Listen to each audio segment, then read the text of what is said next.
88 was originally numbered as Highway 67. It was renumbered to Highway 88 and labeled as Bicentennial Highway in 1988 in celebration of 200 years history of Fort Vermilion. Well, hopefully the ferry's open.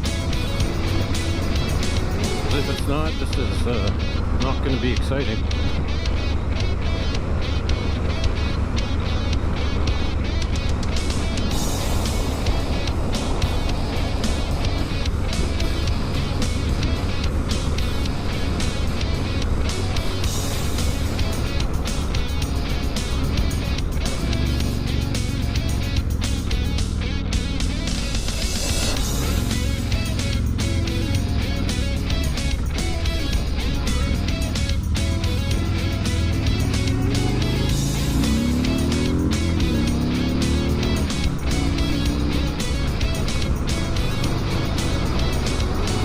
And the ferry's closed.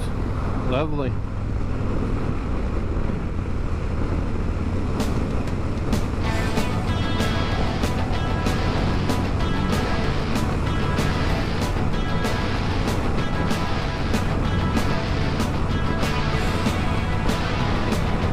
La Crete Ferry was built in 1987 and is one of 6 ferries in Alberta and the only one that operates 24 hours a day.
Alright, so as you can see, my helmet is a modular Simpson Bandit, mounted here with a Ride Tech Canadian made, I like Canadian made, helmet mounting system.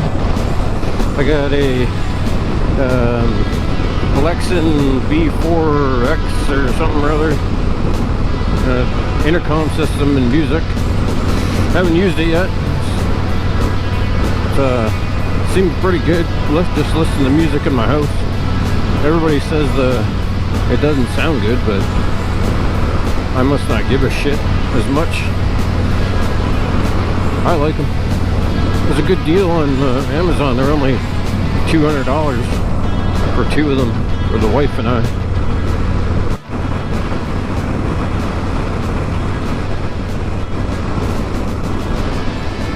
There's Rustic Roots Greenhouse. We were there the other day. It's quite nice there. Well worth it if you're in the area.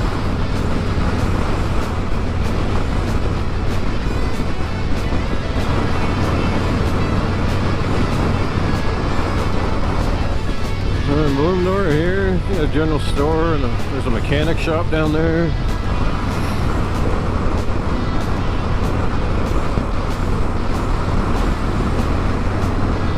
Hillcrest School. An auction place. Not much in the auction place.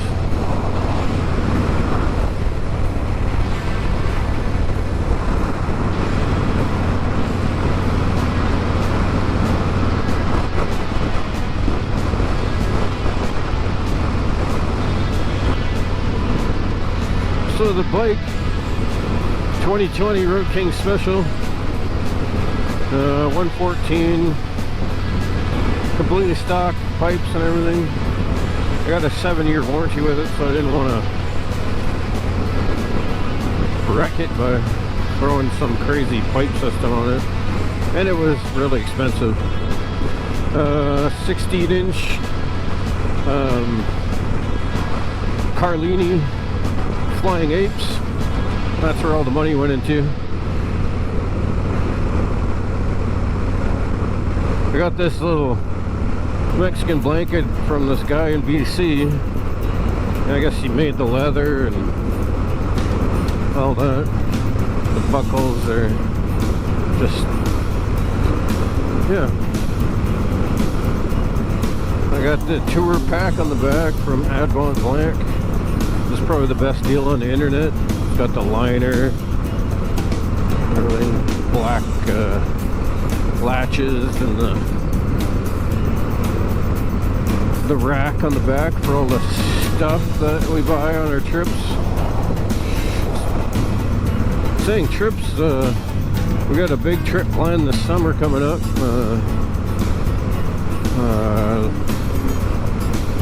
Late June, we're going to be heading east back to our hometown, Thunder Bay. Visit there for 2 weeks, and then we're heading to the United States.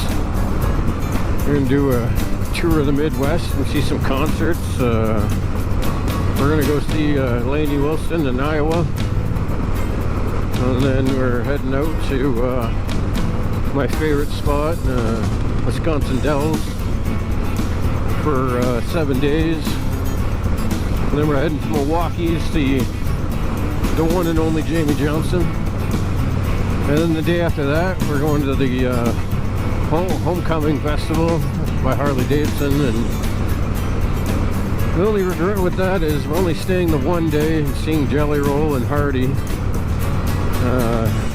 Had I known that all the content creators that I wanted to see were going to be there the next day, I would have bought tickets for the next day as well.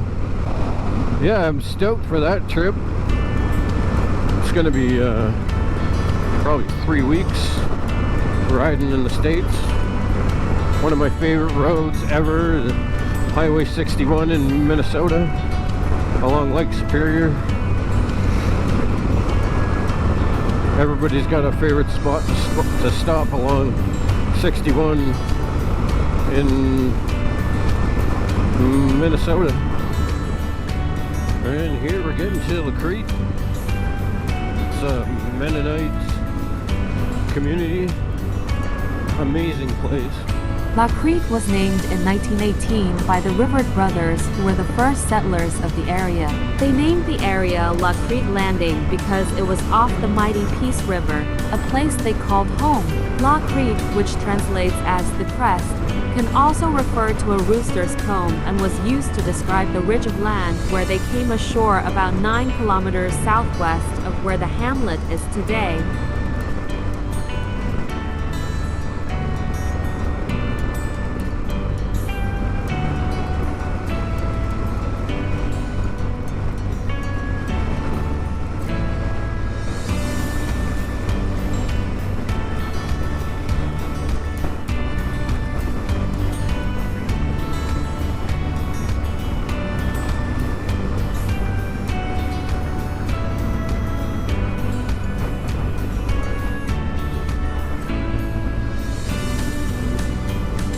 While the Rivard brothers had a French background, La Crete has developed into a unique bilingual community with German and English as the two dominant languages. This unique blend is due to the large number of Mennonites who relocated to the area in the early 1930s.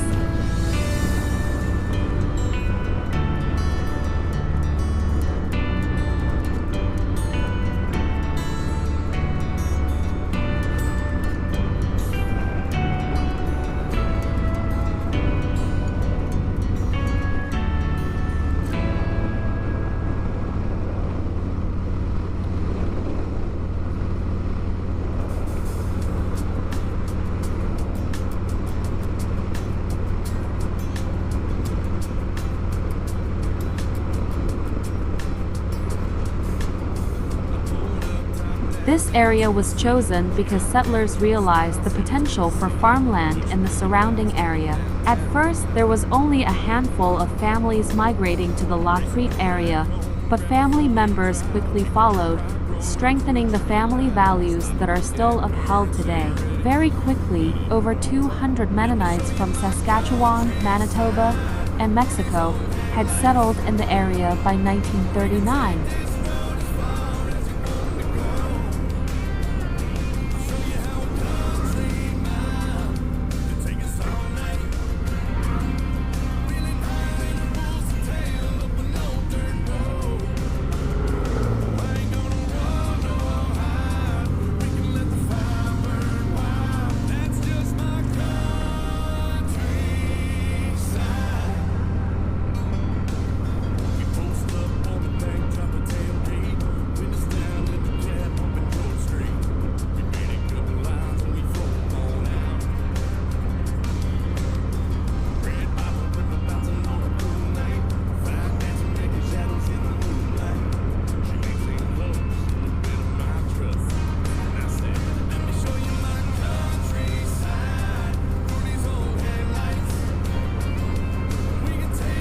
Ooh, Ford Raptor. Exciting. Ooh, blue wheels. Fancy.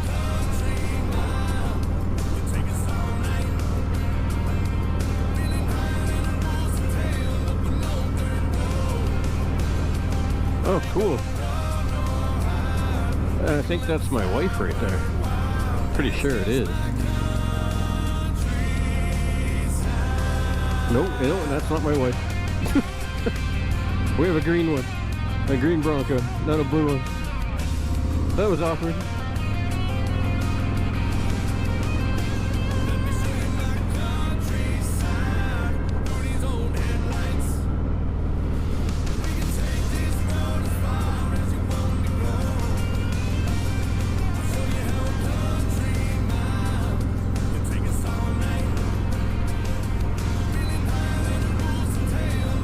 By 1960, roads became more accessible to the area, and by that time, there were already 1,500 people living in the entire area. With roads, the riverboat, which had routinely supplied the area with goods, was no longer needed, and the community began to rely on ground transportation connecting La Crete with outside markets, as well as outside influence.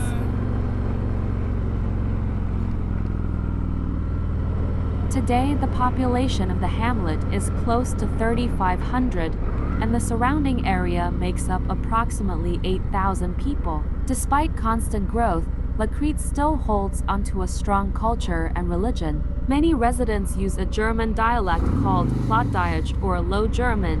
High German, which is still spoken in Germany today, is reserved mainly for church services. Most of the community speaks English and conducts business in both languages.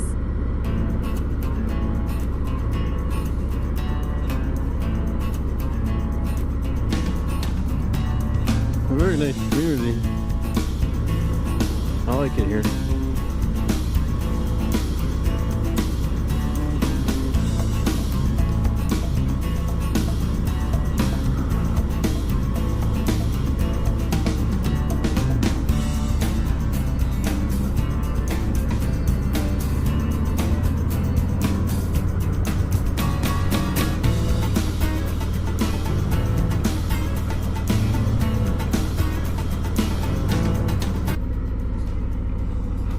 The pizza place, hell yeah.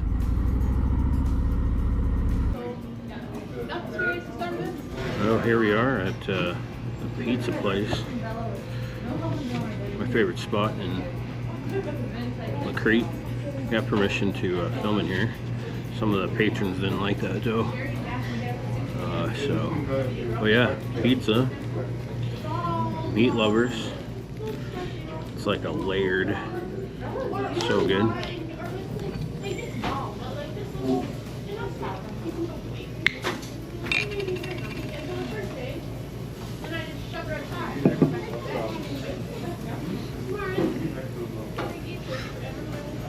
Might have got another subscriber or two.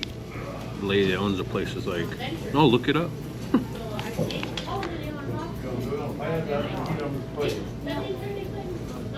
So good. So much meat, cheese. Crust is amazing too.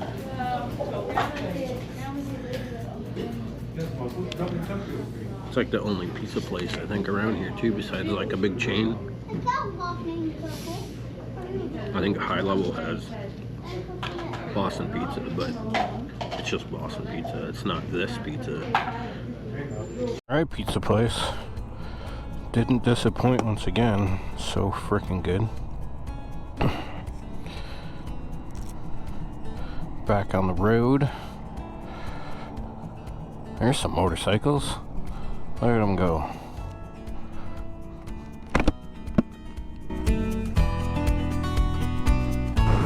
So look at that up there.